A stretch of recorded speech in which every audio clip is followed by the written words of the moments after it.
इंद्रेश जी महाराज ने एक जगह कथा की, यजमान की व्यवस्था इतनी उत्तम थी कि बड़े बड़े उद्योगपतियों की व्यवस्थाएं भी फीकी पड़ जाती हैं। महाराज जी ने यजमान से पूछा, इतनी सुंदर व्यवस्था कैसे की? तो यजमान ने एक चौंकाने वाला रहस्य बताया। उसने कहा कि एक दिन उसके बैंक खाते में गलती से 50 लाख रुपए आ गए थे। बैंक अधिकारियों का फ़ोन आया और उन्होंने बताया कि उसके अकाउंट में एक बड़ा ट्रांजैक्शन हुआ है।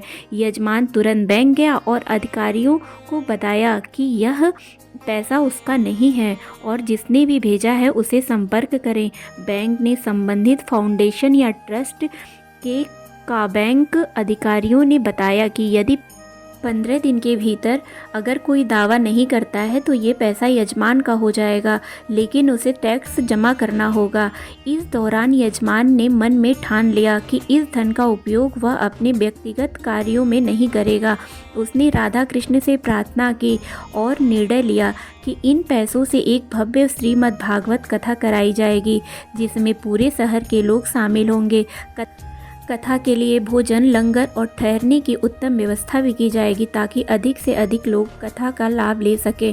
15 दिन पूरे होने पर बैंक ने यजमान को बधाई दी और कहा, अब यह पैसा आपका है, लेकिन आपको टैक्स भरना होगा। यजमान ने तब भी यह निश्चय किया कि वह इस धन को एक भी रुपए अपने निजी उपयोग में नहीं लगाएगा।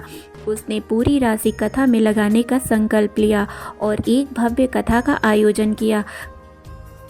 कथा समाप्त होने के बाद यजमान ने महाराज जी को अपने घर चलने का आग्रह किया।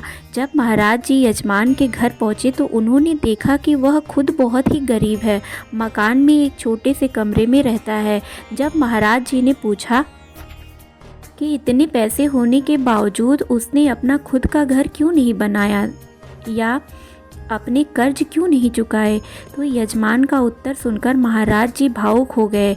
यजमान ने कहा कि उसके मन में केवल ठाकुर जी की सेवा करने की इच्छा है। वह इन पैसों से केवल धर्म कार्य करना चाहता है।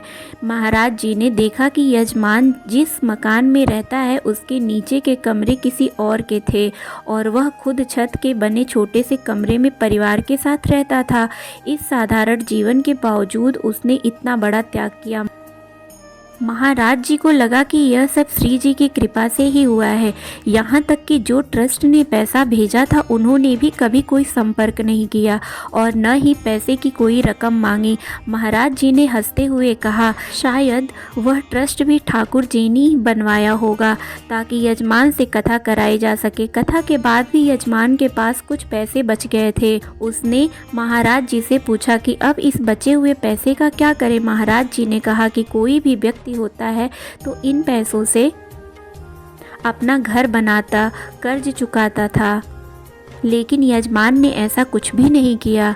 उसने महाराज जी से कहा कि उसका मन वृंदावन से भंडारा करने का है, जहां रसिक संतों और ब्रजवासियों के लिए भोजन और सेवा का आयोजन किया जाए। महाराज जी ने सहमति दी और यजमान भंडारे के दौरान भी उसकी विनम्रता और सेवा भाव देखने लायक था।